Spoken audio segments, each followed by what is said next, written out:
চাঁদপুর ব্লকের সমস্ত মানুষদেরকে অসংখ্য ধন্যবাদ এইভাবে ভালো এতটা আশীর্বাদ করার জন্য।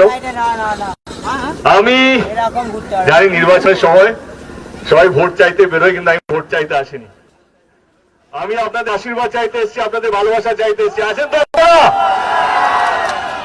কারণ যাদের কাছে মানুষের আশীর্বাদ থাকে, মানুষের ভালোবাসা থাকে, সে কোনোদিনও হারতে পারে না, এটা আমার বিশ্বাস।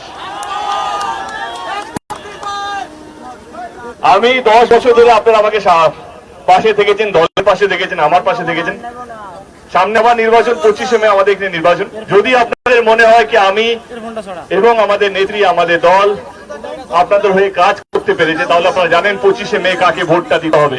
আমি জোর করবো না আপনাদেরকে কি আমাকেই ভোটটা দিতে হবে, কারণ আমার মনে হয় কি 2024 টাইম অনেকটা পাল্টেছে। এটা আপনাদের গণতান্ত্রিক অধিকার, আপনারা যাকে ইচ্ছা ভোটটা দিতে পারেন, কিন্তু আপনার মাথায় রাখতে হবে যেই প্রার্থী, যেই সরকারের প্রতি আপনাদের ভোটটা পড়বে, সেই যেন গরিব মানুষদেরকে নিয়ে ভাবে, সেই যেন আপনাদেরকে নিয়ে ভাবে, সেই যেন আপনাদের পাড়াকে নিয়ে ভাবে।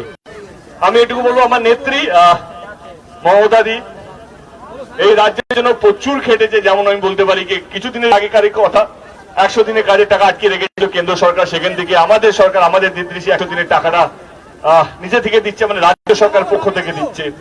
ঘাটাল মাস্টার প্ল্যান আপনারা সবাই জানেন, স্বাধীনতার আগের থেকে ঘাটাল লোকসভা কেন্দ্রের মানুষের স্বপ্ন, সেটা সত্যি হতে চলেছে। ইতিমধ্যে আবেদন জমা পড়েছে ইলেকশন কমিশনের কাছে, যেন আমরা ঘাটাল মাস্টার প্ল্যানের কাজটা শুরু করতে পারি। এবং প্রচুর কাজ আছে, রাস্তাঘাট থেকে আরম্ভ করে অনেক কিছু। খামতিও আছে, কিন্তু আমার মনে হয় কি সব দলেরই কিছু না কিছু খামতি থাকে। মানে আমি বলবো না কি আমার দল মানে আমার সবথেকে ভালো, তা নয়। সব দলের মধ্যে কিছু না কিছু খামতি থাকে। আমি আপনাদেরকে এটাই বলবো কি 25শে মে যদি আপনাদের মনে হয় আমাদের দল, আমাদের নেত্রী এবং আমি আপনাদের ঘরের ছেলে, আপনাদের ছোট ভাই, বন্ধু ঠিকঠাক কাজ করতে পেরেছি গত 10 বছর, তাহলে 25শে মে আমরা জানেন কাকে ভোটটা দিতে হবে।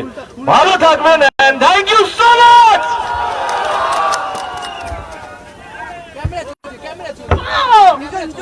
ঘাটাল